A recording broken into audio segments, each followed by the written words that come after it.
صاحب الجمال و یا سید البشر من وجهک المنیر لقد نور القمر لا يمكن الثناء كما كان حقه بعد از خدا بزرگ توئی قصہ مختصر۔ پیارے آقا مدینے والے مصطفیٰ صلی اللہ علیہ وآلہ وسلم کی بارگاہ میں درود و سلام کا نذرانہ پیش کرنے کی بے شمار فضیلتیں اور برکتیں ہیں۔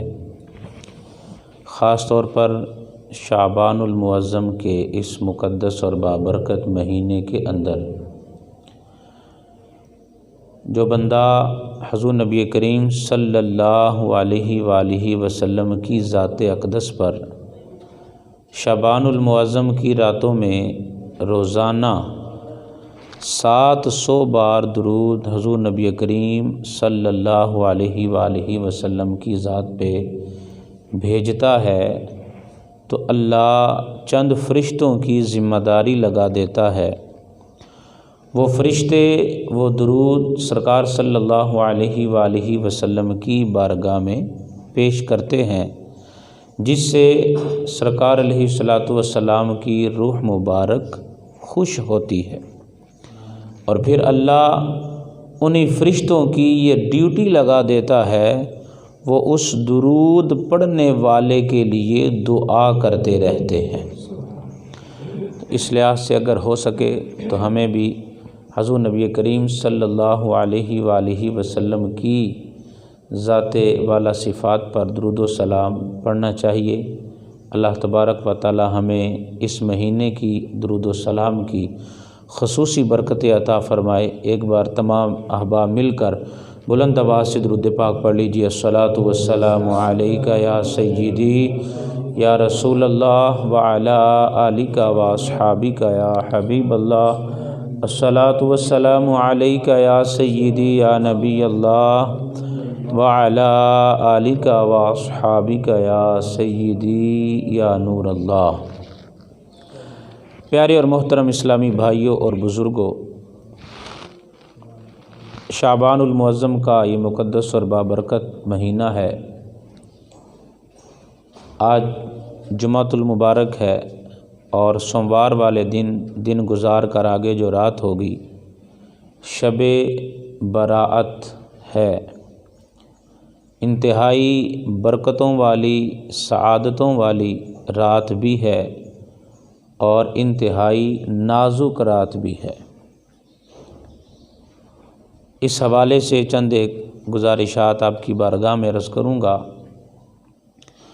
لیکن اس سے پہلے کہ ہم جو ہمارا موضوع ہے اس کی طرف آئیں، ابھی اس مہینے کے اندر شب برات ہے، جس کے اندر اللہ تعالیٰ لوگوں کو جہنم سے آزادی کا پروانہ عطا کرتا ہے۔ اس کے بعد آگے رمضان المبارک کا مقدس اور بابرکت مہینہ آ جائے گا۔ نفل کا ثواب فرض کے برابر کر دیا جاتا ہے۔ اس سے پہلے شب معراج گزری، پھر عید میلاد النبی کے دن آ جاتے ہیں، اس کے بعد 11ویں شریف کے دن آ جاتے ہیں۔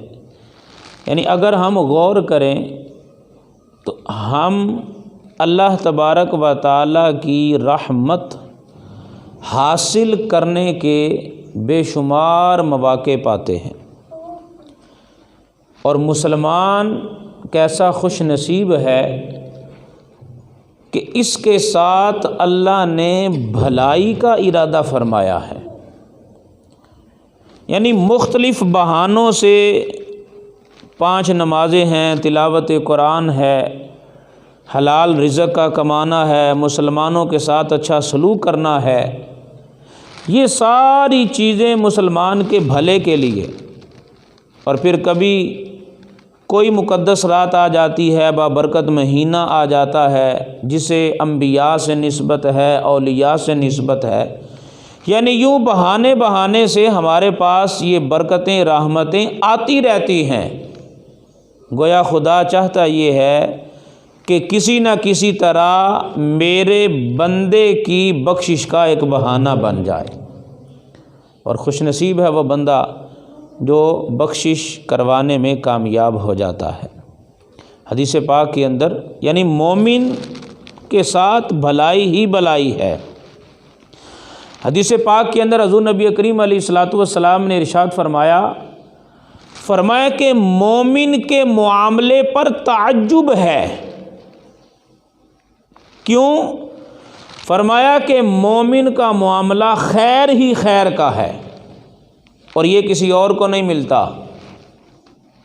اب آپ علیہ الصلاۃ والسلام آگے وضاحت فرماتے ہیں خیر کس طرح ہے۔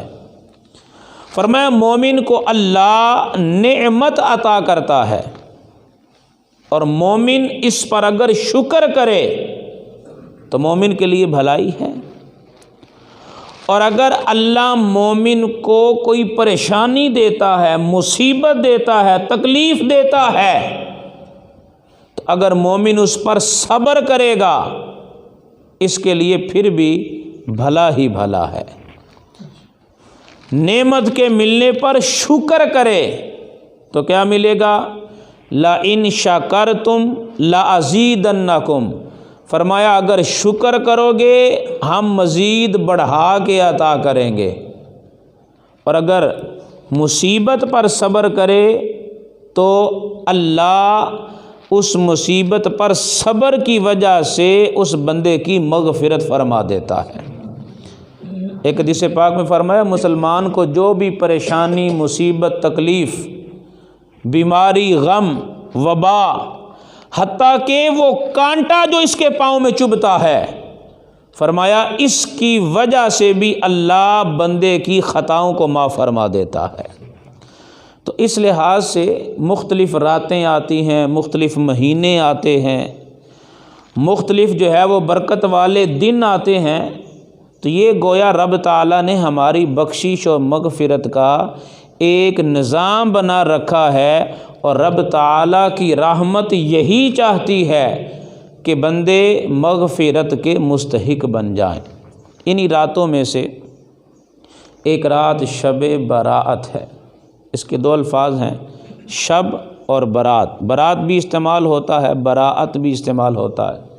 شب کا معنی ہے رات، یعنی دن کے متضاد جو ہے رات، اور برات کا معنی اب اس کے لحاظ سے علماء نے دو معنی بیان کیے۔ اگر تو یہ عربی کا لفظ ہو تو پھر اس لحاظ سے اس کا معنی بنتا ہے بری ہونا۔ تو اب اس کو شب برات کیوں کہتے ہیں؟ اس لیے کہ اللہ اس رات لوگوں کو جہنم سے بری فرماتا ہے۔ اور اگر اس کا دوسرا معنی دیکھیں، یہ فارسی زبان کا لفظ ہو تو پھر اس کا معنی ہوگا قسمت اور نصیب۔ اب اسے شب برات کیوں کہتے ہیں؟ اسے شب برات اس لیے کہا جاتا ہے اس رات لوگوں کی قسمت کے فیصلے ہوتے ہیں۔ آئندہ سال کے اندر یہ کیا کرے گا، کتنا رزق ملے گا، کیا عبادت کرے گا، زندہ رہے گا یا فوت ہو جائے گا، اس کے کیا کیا معاملات ہوں گے، اسے کیا کیا واقعہ پیش آئے گا، یہ فیصلہ اس رات کیا جاتا ہے۔ اب یہاں پہ ایک سوال عام طور پر لوگوں کے ذہن میں آتا ہے، اس سوال کو جاننا اور جواب کو جاننا یہ ضروری ہے۔ رب تعالیٰ نے ہماری تقدیر لکھ دی ہے، ہمارا جو مقدر ہے وہ لکھ دیا ہے لوح محفوظ پر۔ خالق کائنات نے اپنے علم ازلی سے آئندہ جو کچھ بھی ہونے والا ہے رب جانتا ہے، کس کا کیا مقدر ہے، کتنا رزق ہے، کب مرنا ہے، کہاں جانا ہے، زندگی کتنی ہے، سانسیں کتنی ہیں، رب جانتا ہے، اور اس نے سب کچھ مقدر فرما کے لکھ دیا لوح محفوظ پر۔ اسے تقدیر کہا جاتا ہے۔ اب جب ہم یہ بیان کرتے ہیں کہ شب برات کو فیصلے کیے جاتے ہیں تو بعض اوقات ذہن میں سوال یہ آتا ہے کہ جب رب نے سب کچھ لکھ دیا ہے تو اس رات کو کیا لکھا جاتا ہے؟ تو اس لحاظ سے عرض یہ ہے مسلمانوں کی تقدیر، مخلوق کی تقدیر اللہ نے زمین و آسمان بننے سے کئی ہزار سال پہلے مقدر فرما دی ہے۔ ایک چیز یہ ہے۔ دوسری، جب بچہ ماں کے پیٹ کے اندر آتا ہے اور اسے تقریباً 4 ماہ گزرتے ہیں، حدیث پاک کا مفہوم ہے رب فرشتے کے ذریعے اس کا مقدر لکھواتا ہے، اس کا رزق کتنا ہے، سانسیں کتنی ہیں، یہ بدبخت ہے یا خوش بخت ہے، یہ سب لکھوا دیا جاتا ہے۔ حالانکہ پہلے سب کچھ لکھا جا چکا ہے، لیکن اب یہاں جب ماں کے پیٹ کے اندر 4 ماہ کا عرصہ گزرا، یہاں پھر لکھوایا جاتا ہے۔ اور پھر جو شب براءت کی اس مقدس بابرکت رات کی ان گھڑیوں میں لکھا جاتا ہے، وہ کیا ہے؟ اللہ فرشتوں کی ڈیوٹیاں لگاتا ہے، ہر بندے کے ساتھ فرشتے ہیں۔ اس 1 سال کے اندر جو کچھ بھی ہونا ہے، اس شب برات سے اگلی شب برات تک، یہ جو مکمل 1 سال ہے، لوح محفوظ سے فرشتوں کے ان صحیفوں میں منتقل کر دیا جاتا ہے۔ یعنی اصل جو لکھا ہے لوح محفوظ پہ ہے، اور وہاں سے 1 سال کے اندر جو کچھ بھی ہونا ہے وہ فرشتوں کے سپرد کر دیا جاتا ہے، فرشتوں کے حوالے کر دیا جاتا ہے کہ اس پورے سال کے اندر یہ معاملہ ہوگا۔ لہذا ہمارا یہ جو بیان کرنا ہے کہ اس رات میں فیصلے ہوتے ہیں، معاملات لکھے جاتے ہیں، اس کا مطلب یہ ہے کہ فرشتوں کے صحیفوں کے اندر اس چیز کو واضح کر دیا جاتا ہے۔ اور پھر پیارے محترم اسلامی بھائیوں، ایک ایسی بابرکت رات اور نازک رات ہے، اس رات اللہ رزق بھی تقسیم کرتا ہے، جہنم سے آزادی بھی عطا کرتا ہے، عام اعلان کیا جاتا ہے۔ خالق کائنات اس رات آسمان دنیا پہ اپنی رحمت کے ساتھ تجلی فرماتا ہے، اور قبیلہ بنو کلب کی بکریوں کے بالوں سے زیادہ لوگوں کو جہنم سے آزاد فرما دیتا ہے۔ اسی طرح ایک اور روایت سنیے، فرمایا جب یہ رات آتی ہے، سورج غروب ہو جاتا ہے، رات شروع ہوتی ہے، تو جیسے ہی رات شروع ہوتی ہے، حضور نبی کریم علیہ الصلوۃ والسلام نے فرمایا 15 شعبان کی جب رات آتی ہے، اس رات میں قیام کرو، اللہ کی عبادت کرو، رب تعالیٰ کو یاد کرو، اس کا ذکر کرو، اور اگلے دن روزہ رکھو، اگلے دن روزہ رکھو۔ ارشاد فرمایا جب یہ رات آتی ہے، اللہ اپنی رحمت کے ساتھ آسمان دنیا پہ تجلی فرماتا ہے، اور خالق کائنات کی طرف سے یہ اعلان کیا جاتا ہے، یہ ندا دی جاتی ہے کوئی بخشش مانگنے والا جو ہم سے بخشش مانگے، ہم آج کی رات اسے بخش دیں گے۔ ہے کوئی معافی مانگنے والا جو ہم سے گناہوں کی معافی مانگے، ہم آج کی رات اسے معافی عطا کریں گے۔ اور پھر اعلان کیا جاتا ہے کوئی ہم سے رزق مانگنے والا جو ہم سے رزق مانگے، ہم آج کی رات اسے رزق بھی عطا فرمائیں گے۔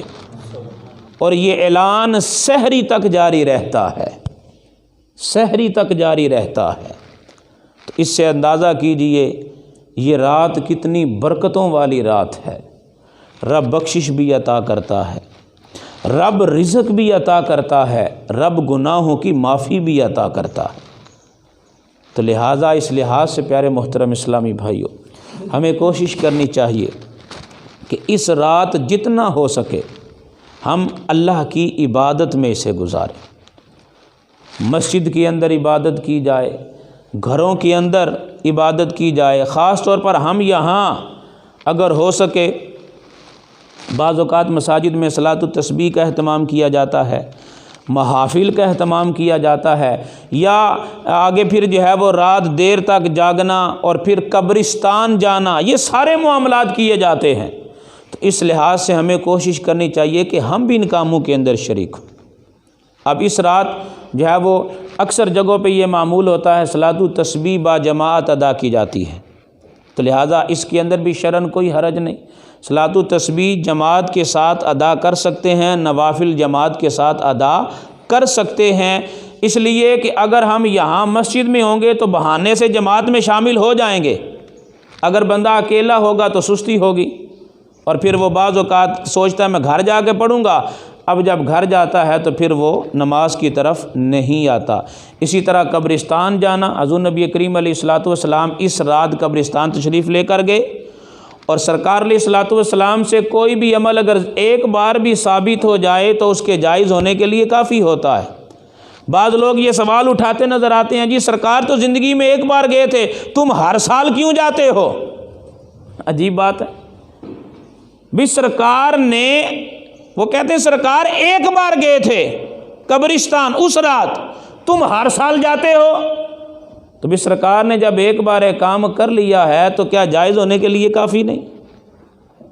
تو لہٰذا جب احادیث سے یہ ثابت ہے کہ سرکار اس رات قبرستان تشریف لے کر گئے تو ہر سال جانے میں کوئی حرج نہیں۔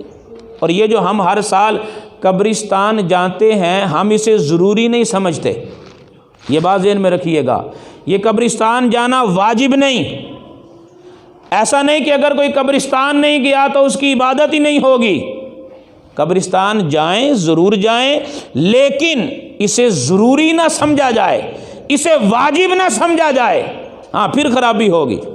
سرکار علیہ الصلوۃ والسلام نے ایک کام کیا تو ہم بھی اس کو کریں سر آنکھوں پر، لیکن اس کو واجب نہ سمجھا جائے، یہ کام کیا جائے۔ اسی طرح پیارے محترم اسلامی بھائیوں، جب یہ شب برات آتی ہے نا تو لوگ ایک دوسرے سے معافی مانگتے ہیں، یہ بھی بڑا اچھا طریقہ ہے، ساتھ رہتے ہیں گھر کے اندر، محلے کے اندر، دکان پہ، کاروبار پہ، جہاں افراد اکٹھے رہتے ہیں وہاں کوئی نہ کوئی بعض اوقات تلخ کلامی ہو جاتی ہے، اونچ نیچ ہو جاتی ہے، کسی کے مزاج کے خلاف کوئی کام ہو جاتا ہے، تو معافی طلب کرنا، معافی مانگنا یہ بہت اچھا عمل ہے، معافی مانگنی چاہیے۔ اور سیدی اعلیٰ حضرت علیہ الرحمہ فرماتے ہیں یہ رات آنے سے پہلے پہلے مومنوں کے ساتھ اپنا معاملہ صاف کر لو، مومنوں کے ساتھ اپنا معاملہ صاف کر لو، کسی کے دل کے اندر کسی کے بارے میں کوئی کدورت نہ ہو، کوئی دشمنی نہ ہو، اس لیے کہ جہاں اس رات کے اندر اللہ لوگوں کو جہنم سے آزاد فرماتا ہے، اللہ عام معافی کا اعلان کرتا ہے، لوگوں کو جہنم سے آزاد کر دیا جاتا ہے، جن پہ جہنم لازم ہو چکی انہیں آزادی کا پروانہ دیا جاتا ہے، لیکن جس کے دل میں مسلمانوں کا کینہ ہوگا اس کی بخشش نہیں کی جائے گی۔ عام معافی ہے، لیکن کچھ بد نصیب ایسے بھی ہیں جنہیں اس رات بھی رب ان کی بخشش نہیں فرماتا۔ ان میں سے ایک وہ بندہ ہے جس کے دل میں کسی مسلمان کا بغض ہوگا، کینہ ہوگا۔ تو اس لحاظ سے ہمیں اپنے مسلمان بھائیوں سے، والدین سے، جہاں جہاں ہمارا آنا جانا رہنا سہنا ہے اس سے معافی مانگنی چاہیے۔ لیکن اس کے اندر ایک بات جو انتہائی ضروری ہے، ہمارے یہاں ایک فیشن بن گیا ہے، واٹس ایپ، موبائل، جب اس طرح کی راتیں آتی ہیں نا تو بنے بنائے میسج مل جاتے ہیں ہمیں۔ اب ایک میسج ہمارے پاس آیا، شب برات آنے والی ہے، اگر میری طرف سے آپ کی دل آزاری ہوئی تو مجھے معاف کیجئے گا۔ یہ میسج ہمارے پاس آیا، ہمارے موبائل میں 200-300 بندوں کی لسٹ ہے، ہم نے بٹن پہ ہاتھ رکھ کے سب پہ سینڈ کر دیا۔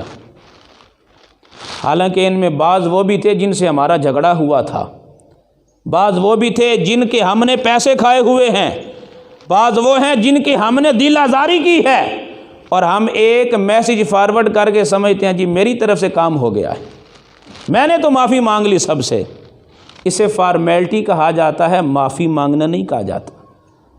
حق یہ ہے جس کے ساتھ جیسا معاملہ کیا اس کے پاس جا کر ویسا معاملہ کیا جائے۔ اگر واقعی ہم نے لوگوں کے سامنے کسی کی دل آزاری کی تھی تو پھر معافی بھی تو لوگوں کے سامنے ہی مانگنی چاہیے نا۔ یہ نہیں کہ اسے بے عزت کر دیا تھا 100 بندوں کے سامنے، اور معافی مانگ رہے ہیں میسج پہ، جی مجھے معاف کر دیجئے گا۔ ایسا کام نہیں چلے گا۔ اسلام اور شریعت یہ کہتی ہے جتنے لوگوں کے سامنے گناہ کیا ہے اس کا ازالہ بھی انہی کے سامنے کرنا ہے، تاکہ پتہ چلے اگر اس مسلمان کے دل کو تکلیف پہنچی ہے تو اس کا ازالہ پھر اس انداز میں کیا جائے گا۔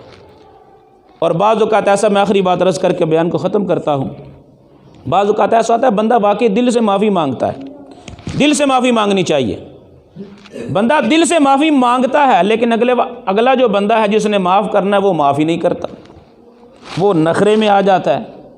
اب یہ بھی اسلام کا مزاج نہیں۔ اسلام کا مزاج یہ ہے اگر کوئی معافی کا طلبگار آیا ہے تو اسے معاف کر دیا جائے، کوئی اگر شرمندہ ہو کر آیا ہے اس کی بات کو اہمیت دی جائے، اور یہ نہ کہا جائے یہ تو اوپر سے ڈرامہ کر رہا ہے، یہ تو جناب بس ایسے ہی کہہ رہا ہے۔ نہیں، ذرا سنیے، وعید سنیے۔ حضور نبی کریم علیہ الصلوۃ والسلام نے ارشاد فرمایا اگر کوئی مسلمان ایسا ہے کہ اس کا مسلمان بھائی اس سے معافی مانگنے کے لیے آیا اور اس نے اسے معاف نہیں کیا، معافی مانگنے کے لیے آیا اور اس نے اسے معاف نہیں کیا، فرمایا قیامت کے دن وہ معاف نہ کرنے والا میرے حوضے کوثر پہ نہیں آ سکے گا۔ ذرا غور کیجئے، آج شادی بیاہ ہوتی ہے نا، چھوٹا بھائی بڑے بھائی کو منانے جاتا ہے، وہ کہتا ہے نکل جاؤ میرے گھر سے۔ بہن بھائی کو منانے کے لیے جاتی ہے، رشتہ دار دوسروں کو منانے کے لیے جاتے ہیں، وہ کہتے ہیں نا جی نا، ہم نے نہیں معاف کرنا، آپ نے بڑے ظلم کیے ہم پر۔ تو پہلی بات تو یہ معافی دل سے مانگے، اور اگر کوئی مانگنے کے لیے آ جائے پھر اسے خالی نہ لوٹائے، اسے معاف کرے۔ یہ بندے کو معاف کرے گا، اللہ اس کے گناہ معاف کرے گا۔ اللہ تبارک و تعالی ہمیں ان باتوں پر عمل کی توفیق عطا فرمائے اور اس رات کی خصوصی برکتیں ہمیں نصیب فرمائے، ایمان پہ ہمارا خاتمہ فرمائے، سنت ادا فرمائے۔